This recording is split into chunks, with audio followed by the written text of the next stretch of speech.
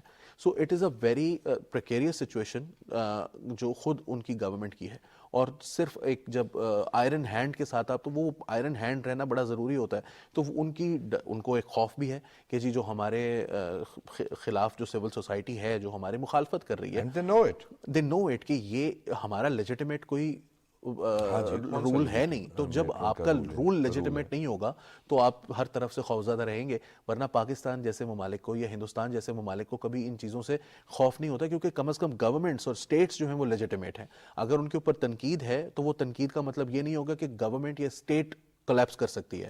یہاں پر پرابلم یہ ہے کہ وہ گورنمنٹ اور وہ اسٹیٹ جو ہے وہ اتنی ویک فاؤنڈنگز ہیں، اس کی اتنی فریجائل ہیں اس کی فاؤنڈیشنز، کہ وہ خود 24 گھنٹے ایک انسیکیورٹی کی صورتحال میں ہے، اور شاید یہ کنٹینیو کرے گا جب لیکن تک اس یہ کو۔ دہشت گردی کے حوالے سے جو ہم نے فیس کر رہے ہیں، الیکشنز انتخابات کے موقع پر بھی ہوئی، تو اس حوالے سے پاکستان کی ایک سفارتی کامیابی نہیں کہ ہم ایک دباؤ بڑھانے میں کامیاب ہوئے ہیں، اور ہم نے اب ایک کلیئر پالیسی بھی دی ہے کہ سب سے پہلے پاکستان، ہمارے شہری محفوظ ہوں گے، ہم آپ کو دہشت گردی ایکسپورٹ کرنے کی اجازت نہیں دیں گے، وہاں سے ہم دہشت گرد نہیں آنے دیں گے، اور اس کا پریشر کا ہمیں کوئی مثبت فائدہ تو مثبت ہی ہوتا ہے، کوئی مثبت چیز نظر آتی ہے؟ میرا خیال ہے کہ اس میں جو دیگر ممالک ہیں، دیکھیں انٹرنیشنلی ویسٹ کا تو اب اس ریجن کے اندر جو انٹرسٹ ہے وہ کم ہوتا جا رہا ہے۔ میرا خیال ہے ہمیں خطے کے دیگر ممالک کو، سینٹرل ایشین ریپبلکس کو، ایران کو، جو افغانستان کے دیگر جو اس کے نیبرز ہیں، چائنا کو، رشیا کو،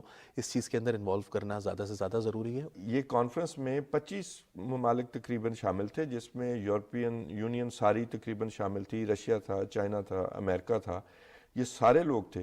تو پھر یہ تھریٹ صرف پاکستان کے لیے نہیں ہے، اگر اس کو نہ روکا گیا تو پھر سب کے لیے یہ آگے بڑھے گا۔ اس میں میں تھوڑی سی ڈسٹنکشن میں تھوڑا سا آسان کرنے کے لیے آڈینس کے لیے بھی، کہ جب میں یہ کہتا ہوں کہ القاعدہ یہ نہیں ہے، اس کا مطلب یہ نہیں ہے کہ القاعدہ وہاں پر موجود نہیں ہے۔ میرا کہنے کا مطلب یہ ہے کہ طالبان جو ہیں وہ القاعدہ نہیں ہے۔ طالبان کا جو ایجنڈا ہے وہ بہت لوکل ہے، وہ ریجنل ہے، اور جو القاعدہ کا ایجنڈا ہے وہ گلوبل ہے۔ تو جب آپ وہاں پر وہ القاعدہ پرابلم شاید ہمارے لیے اتنا بڑا نہ بنے، القاعدہ پرابلم ہے ویسٹ کے لیے، طالبان جو پرابلم بن سکتے ہیں، دہشت گرد تنظیمیں جو ان کے چھتر چھایا میں چل رہی ہیں، ٹی ٹی پی ہے اور دیگر تنظیمیں، یہ تنظیمیں جو ہیں یہ پاکستان کے لیے پرابلمٹک ہیں، یہ سینٹرل ایشین ریپبلکس کے لیے امپورٹنٹ ہے، پرابلمٹک ہیں، ایران کے لیے ہیں، چائنا کے لیے ہیں. تو اس لیے ان کی جو ہمیں الائنس ان کے اگینسٹ بلڈ کرنا ہے، اور ظاہر ہے اس میں کیرٹ اینڈ اسٹک پالیسی ہوتی ہے اگر آپ نے ڈیولپمنٹ وہاں پر کرنی ہے اس کے لیے بھی. اینڈ افغان طالبان کو تھوڑی بہت تو انڈرسٹینڈنگ اس چیز کی ہونا شروع ہو گئی ہے، دباؤ تو آیا ہے، اور میرا خیال ہے دباؤ پیسے لینا اتنے آسان نہیں ہے کہ پیسے لے کے آپ یہ کام اپنے ہمسایہ ملک کے ساتھ اور وہ جو آپ کے محسن ہوں ان کے ساتھ یہ کریں، کوئی اتنا آسان نہیں. تو ہماری یہ پالیسی کامیاب رہی ہے کہ ایک ڈائریکٹ میسج دیا جائے کہ یہ سب ایسے نہیں چلے گا. میرا خیال ہے کہ یہی پالیسی ہمیں اور کنٹینیو کرنی پڑے گی، کیونکہ اگر آپ دوبارہ سے اسی طرح ٹاکس میں چلے جاتے ہیں، جب وہ آپ کو کہتے ہیں کہ جی آپ اس گروپ سے ٹاک کر لیں اور آپ کرنے لگ جاتے ہیں، تو پھر یہ آپ ویکنس شو کریں گے. میرا خیال ہے کہ افغان گورنمنٹ کو we have to hold them responsible for what happens in their country. Kabul کی رسپانسبلٹی ہے کہ پورے کابل کے سوزرینٹی کے اندر جو جو کچھ آتا ہے، وہاں پر جو جو ایکٹیویٹیز ہو رہی ہیں، اس کی ذمہ داری وہ خود قبول کریں اور ہمارے ساتھ ایز اے اسٹیٹ ڈیل کرنے کی کوشش کریں. اگر وہ اپنے آپ کو اسٹیٹ کے طور پر پیش نہیں کریں گے اور کہیں گے وہ گروپ آپ اس سے بات کر لیں، وہ گروپ اس سے بات کر لیں، تو پھر آپ اپنی اسٹیٹ کو خود ویکن کریں. اور اسی دہشت گردی کی وجہ سے یہ سب سے بڑی شاید ان کے لیے رکاوٹ ہوگی کہ وہ ان کی حکومت نہ تسلیم کی جائے، جو کہ نہیں کی گئی. اس کانفرنس میں بھی ان کا مطالبہ تو یہی تھا نا کہ شاید ہمارے اچھے جو کام ہیں وہ سامنے آئے، لیکن وہ اچھا کام کسی کے سامنے نہیں آیا. اس سے پہلے اقوام متحدہ کی رپورٹ بھی آ گئی. تو یہ جو دہشت گردی کا معاملہ ہے، اس میں جو دہشت گردی یہ پاکستان میں ہو رہی ہے، مختلف تنظیموں کے نام پر ہو رہی ہے، سب کو پتہ ہے کہاں سے ہو رہی ہے، کون لوگ کر رہے ہیں. تو اسی سے اگر وہ آگے بڑھتے ہیں تو دنیا کو یہ نظر نہیں آ رہا کہ یہی کام گلوبلی بھی ہو سکتا ہے. دیکھیے دنیا کے لیے تو شاید ابھی ان کا یوکرین اتنا بڑا پرابلم ان کے لیے بنا ہوا ہے، غازہ اتنا بڑا پرابلم بنا ہوا ہے کہ شاید وہ سمجھتے ہیں کہ یہ بیٹل گراؤنڈ ہے، لیکن یہ اس وقت جو ہے نا وہ ٹھنڈا ہے، تو اس کو ہاٹ نہیں کرتے ہم، اس کو زیادہ فوکس ان کا شاید نہیں ہے. مگر ہمارا فوکس تو یہیں رہے گا. پاکستان نے وہ سول سوسائٹی کے لوگوں سے پاکستانی ڈیلیگیشن نے ملاقات بھی کی، تصویریں بھی کھنچوائیں، اور دوحہ میں جو افغان حکومت کے نمائندے ہیں ان سے بھی ملاقات کی. اور وہ جو تصاویر ہیں وہ پھر میرا خیال ہے سوشل میڈیا پر بھی آئی ہیں. تو اس معاملے پر وہ کافی میرا خیال ہے افغان حکومت نے احتجاج کیا ہے اس کانفرنس پر اور اس کانفرنس کے نتائج پر، اور کسی نے ان کے ریکگنائز کرنے پر وہ زور نہیں دیا کہ یہ شرائط پوری کرنی پڑیں گی. اور یہ مطالبہ کیا گیا ہے کہ اقوام متحدہ کا مستقل مندوب جو ہے وہ افغانستان کو مانیٹر کرے، اور ان 3-4 جو موضوعات ہیں، جو ایشوز ہیں سیکورٹی کا اور یہ خواتین کے مسائل کا اور ایتھنیسٹی کا، ان کو مانیٹر کر کے اقوام متحدہ میں رپورٹ جمع کروائے اور اس کی بنیاد پر آگے فیصلہ ہو. تو صرف صاحب اس کے اندر ایک بڑی مزیدار امپورٹنٹ جو بات ہے نا، وہ جو ڈپلومیسی کی تھوڑے سے فائن پوائنٹس ہیں وہ تھوڑے سے کلیئر کرتے ہیں لوگوں کے لیے، کہ ایک طرف افغان طالبان جو ہیں وہ یہ کہہ رہے ہیں کہ سول سوسائٹی سے بات نہ کریں، اسٹیٹ سے بات کریں. دوسری طرف افغان طالبان یہ کہہ رہے ہیں کہ اسٹیٹ سے بات نہ کریں، تحریک طالبان پاکستان سے بات کریں. اب آپ ذرا امیجن کریں کہ یہ دونوں سول سوسائٹی کا حصہ ہیں. اگر آپ اس کو اسٹرکٹلی جو بکش ٹرم ہے اس کی طرف جائیں گے تو یہ دونوں سول سوسائٹی کا حصہ ہے. اس گروپ سے بات نہ کریں، اس گروپ سے بات کریں، ہم فیسیلیٹیٹ کریں گے. یہ ڈائیکوٹمی جو ہے وہ بتاتی ہے کہ آپ کا رجحان اور آپ کا ٹلٹ کس طرف ہے. آپ چاہتے ہیں کہ یہ گروپ جو ہے وہ اسٹرینگتھن ہو، اس کو ہم پاورفل کریں، امپاور کریں، پاکستان سے بات کرنے جتنی اس کی، یعنی ایک سٹیٹ کے ساتھ ڈیل کرنے کی ہم اس کو فیسیلیٹیٹ کریں گے. دوسری گروپ سے آپ چاہتے ہیں تو پھر آپ کا جو آپ کی اصلیت بھی تو سامنے آتی ہے نا پھر لوگوں کے. لیکن ایک انٹرسٹنگ اور بھی بات ہے، رشیا نے اس بات کی سپورٹ کی کہ جی نہیں، وہ دوسری سول سوسائٹی کو نہیں بلانا چاہیے تھا، انگیج نہیں کرنا چاہیے تھا اقوام متحدہ کو. تو اس کو آپ کیسے دیکھتے ہیں؟ کوئی رشیا کوئی نئی لائن لے رہا ہے؟ دیکھیں رشیا یا غلط لائن لے رہا ہے؟ رشیا اپنے ملک کے حساب سے لائن لے رہا ہے. وہ تمام خطرہ دور پڑتا ہے. تمام ممالک جو ہیں وہ پریگمیٹک سوچ کے ساتھ چلتے ہیں. ان کو لگتا ہوگا کہ شاید اس وقت ہمارے لیے زیادہ ضروری یہ ہے. ہو سکتا ہے وہ یو این کو جو ہے وہ تھوڑا سا اسکٹل کرنا چاہتے ہوں، وہ چاہتے ہوں کہ یہ جو بھی کچھ کر رہے ہیں یہ، اور پھر وہی بات ہے جو پاکستان کے مستقل مندوب نے ابھی کچھ ہی دنوں پہلے یو این کے ایک میٹنگ کے اندر بات کی. انہوں نے بہت منیر اکرم صاحب نے بڑی اچھی لائن ہے وہ، انہوں نے کہا کہ ویٹو پاور والے ممالک جو ہیں وہ دنیا میں کوئی فیصلہ نہیں ہونے دینا چاہتے. بالکل ٹھیک بات. تو یہ اور یہ ہمیشہ نظر آتا ہے. یہ نظر آتا ہے. ہمیشہ تو یہی اصل پرابلم ہے.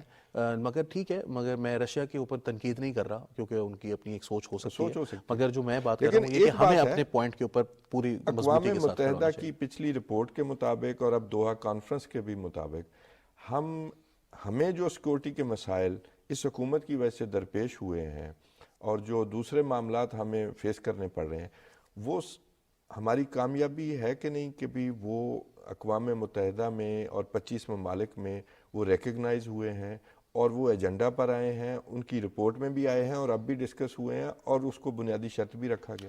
اس میں ایک اور بہت بڑی چیز توصیف صاحب یہ کامیابی ہے, لیکن اس کامیابی میں جو سب سے بڑا ایلیمنٹ ہے نا وہ یہ ہے کہ ہماری اپنی پالیسی بہت کلیئرٹی پر مبنی ہے. جی, جو ہماری جو میں نے پہلے کہا بڑی خوشی کا باعث ہے کہ اس دفعہ ہم بالکل کلیئر ہیں. بالکل ہم کلیئر تھے. ہمارا پرابلم یہ ہے کہ وہ جو ہمیں سیکیورٹی کے مسائل آ رہے ہیں نا, وہ سیکیورٹی کے مسائل آنے کی بنیادی وجہ یہ ہے کہ ہمارے پاس کلیئرٹی نہیں تھی. 2019 کے بعد افغان طالبان یا طالبان ہی کہیں جی, انہوں نے امریکی فوج یا نیٹو کی فوج پر کوئی حملہ نہیں کیا تھا. توصیف صاحب اور میں آپ کو ایڈ کر دوں, اور افغان فوج پر وہ حملہ کرتے تھے. جی بالکل ایسے ہی. ٹھیک ہے, وہ بھی کوئی ارینجمنٹ ہی ہوگا. اور پھر اس کے بغیر گولی چلائے حکومت مل گئی, تو سمجھ تو سب کو آتی ہے. نہیں, لیکن جو ان کا کاڈر ہے, جو ان کی شاید ٹاپ 3 4 5 10 لوگوں کو اس بات کا علم ہوگا, لیکن وہ 20 سال سے جو کچھ ہو رہا تھا ان کے نزدیک انہوں نے فائٹ کی ہے. اب میں یہ نہیں کہہ رہا کہ ان کی سوچ صحیح ہے یا غلط ہے, وہ غلط ہے میرے نزدیک. اس دفعہ تو بڑے یعنی کہ سخت جو ہے نا وہ لائن آف ایکشن دی گئی ہے کہ آپ نے یہ 3 4 جو کام کرنے ہیں, اور جو مطالبہ ہے کہ حکومت جو اقوام متحدہ کا جو مندوب ہے وہ مانیٹر کرے آپ کو, اور وہ جو رپورٹ کرے اس کے بعد ہم فیصلہ کریں گے کہ آپ کو تسلیم کیا جائے یا نہیں, جو کہ ان کا بہت ہی بنیادی مقصد ہے اس حکومت کا کہ ہمیں دنیا تسلیم کرے, کہیں اور سے بھی پیسے آئیں. یہ بات تو ٹھیک ہے, لیکن یہ ایک بہرحال میسج ضرور ناظرین یہ بڑا کلیئر دنیا کی طرف سے گیا ہے کہ آپ کو دہشت گردی کی فضا میں جو معاون کا آپ کا تاثر ابھر رہا ہے وہ ختم ہونا چاہیے. خواتین کے حقوق, بچیوں کی تعلیم جو وہاں پر پابندی ہے اس پر بات ہونی چاہیے, ان کا آغاز ہونا چاہیے. اور تیسرا یہ کہ ایک انکلوسیو گورنمنٹ تشکیل میں آنی چاہیے جس کا وعدہ کیا گیا تھا, اسی لیے اسے عبوری حکومت بنایا گیا تھا. تو یہ میرا خیال ہے, اور اس میں پاکستان کا ان نکات پر دنیا کو لانا, اس میں پاکستان کا بہت بڑا حصہ ہے کہ ہم نے اپنے مطالبات دنیا کے آگے رکھے اور انہوں نے واقعی سمجھا کہ یہ ایک حقیقت ہے. آج تک کے لیے ناظرین اتنا ہی. اپنے میزبان توصیف احمد خان کو اجازت دیجیے. انشاءاللہ اگلے پروگرام میں آپ سے ملاقات ہوگی.